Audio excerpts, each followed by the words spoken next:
जी अस्सलाम वालेकुम। आज की वीडियो में हम एफिडेविट जो स्टैम्प पेपर लॉ है उसके ऊपर डिस्कशन करेंगे। सेल्स टैक्स रिटर्न में लास्ट मंथ इसको इंट्रोड्यूस करवाया गया था रिक्वायरमेंट को। अब आपकी स्क्रीन के सामने ये अक्टूबर 2024 की रिटर्न है जो कि 1 नवंबर को अवेलेबल हुआ है फॉर्म। इसके अंदर दोबारा से ये फॉर्म एक्टिव कर दिया गया है। एफिडेविट की रिक्वायरमेंट फिर से आ गई है। इसके ऊपर हम डिस्कशन करते हैं कि क्या इसमें कोई चेंज की गई है। अगर कोई चेंज नहीं की गई तो क्या हमें इसके ऊपर रिटर्न फाइल करनी चाहिए या थोड़ा वेट करना चाहिए, इसके ऊपर क्या आगे हमारा फॉलोअप हो सकता है विद एफबीआर। तो स्टार्ट करते हैं जी वीडियो को। अभी 2024 अक्टूबर 2024 की रिटर्न जो सेल्स टैक्स की अवेलेबल हुई है पोर्टल के ऊपर 1 नवंबर को, उसके अंदर वेरिफिकेशन टैब की तरफ अगर आप जाके देखें तो फिर से एफिडेविट की रिक्वायरमेंट एक्टिव हो गई है। प्रीवियसली एफबीआर की तरफ से इस रिक्वायरमेंट को डेफर कर दिया गया था 4 सितंबर रिटर्न, और इसके ऊपर एफबीआर ने 1 17 अक्टूबर को एक प्रेस रिलीज भी इशू की थी जिसमें क्लियरली बता दिया था कि इन 3 रीजंस की वजह से हम इसकी रिक्वायरमेंट को अभी डेफर कर रहे हैं। एक तो ये है कि इसकी एक्सटेंशन डेट थी कि 31 अक्टूबर तक जो है इसको हम डेफर कर रहे हैं और इसमें कोई रिक्वायरमेंट नहीं होगी सितंबर रिटर्न के लिए। सेकेंडली एफबीआर ने कहा था कि हम लोग डिफरेंट स्टेक होल्डर से कमेंट्स वगैरह लेंगे और उसके मुताबिक हम इसके ऊपर कुछ चेंजेस इंट्रोड्यूस करवाएंगे। अगर एफिडेविट की लैंग्वेज को या उसकी कुछ पर्टिकुलर चेंज करने की जरूरत है तो हम वो करेंगे। लेकिन अगर मैं इसके अंदर जाके देखूं कि प्रीवियसली एफिडेविट जो इशू किया गया था, जो रिक्वायरमेंट एफबीआई की तरफ से बताई गई थी उसमें और जो 4 पॉइंट्स थे, और यही 4 पॉइंट्स अभी जो रिटर्न है अक्टूबर 2024 की सेम अभी सेम वर्डिंग है। इवन के एक डॉट का भी इसमें फर्क नहीं है, मतलब कोई भी चेंज इंट्रोड्यूस नहीं करवाया गया। जैसे कि प्रेस रिलीज में लिखा गया था कि एफबीआर में modify the particulars of affidavit where valid concerns of stakeholder do exist. लेकिन अभी तक जो एफिडेविट अवेलेबल है रिटर्न के केस में कोई चेंज नहीं है। इवन के जो अरेस्ट की बात है, यहाँ पे 10 साल तक अरेस्ट किया जाएगा और सेक्शन 37A के अंडर एक्शन लिया जाएगा, वो भी एज इट इज ही लिख दी गई है। सबसे ज्यादा कंसर्न ये था कि सीएफओस को अरेस्ट किया जाता है, थोड़ा पर्सन को अरेस्ट किया जा रहा था कंपनीज की फेक इनवॉइसेस और फेक रिटर्न सबमिट करने के ऊपर और फिक्टिशियस डाटा प्रोवाइड करने के ऊपर।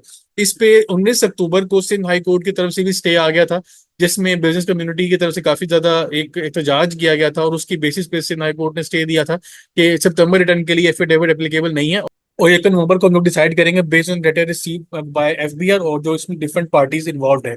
लेकिन अभी तक कोई इसमें एज सच कोई ऑर्डर पास नहीं हुआ किसी भी कोर्ट की तरफ से।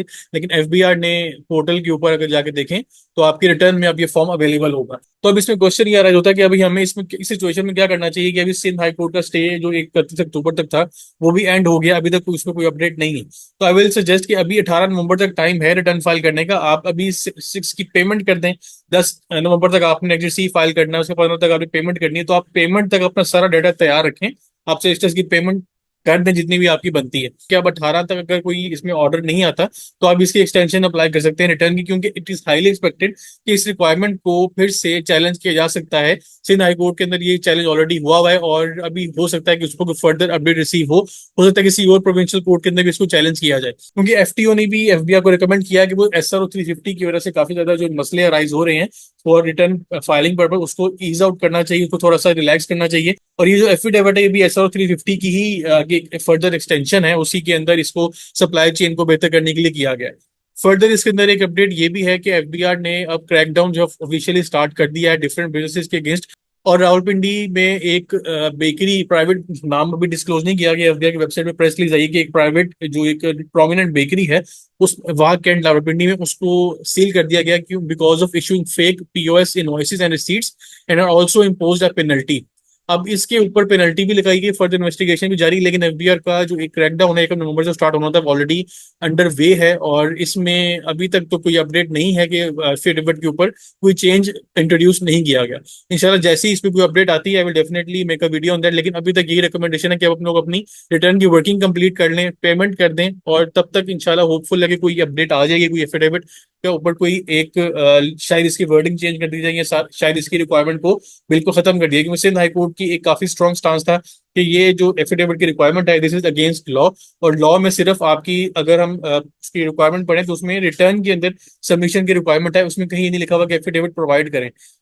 नो डाउट कि इसके अंदर कोई अगर फिक्टिशियस डाटा प्रोवाइड किया जाए तो उसमें एक थ्रू लीगल नोटिस इशू किया जा सकता है किसी भी ऑर्गेनाइजेशन को। लेकिन ऐसा नहीं होता कि किसी भी बंदे को एफबीआर के बंदे आए और उसको वो उठा के अरेस्ट कर लें और 10 साल के ऊपर उसको कैद भी सुना दी जाए। लेकिन अभी पिछले 1 2 हफ्तों में ऐसा हुआ भी है, तो अभी देखना है कि अभी क्या आगे इसके ऊपर फर्दर अपडेट आती है। इंशाल्लाह नेक्स्ट वीडियो में नए टॉपिक के ऊपर डिस्कशन होकर अपने हाल रखिएगा। अल्लाह हाफिज।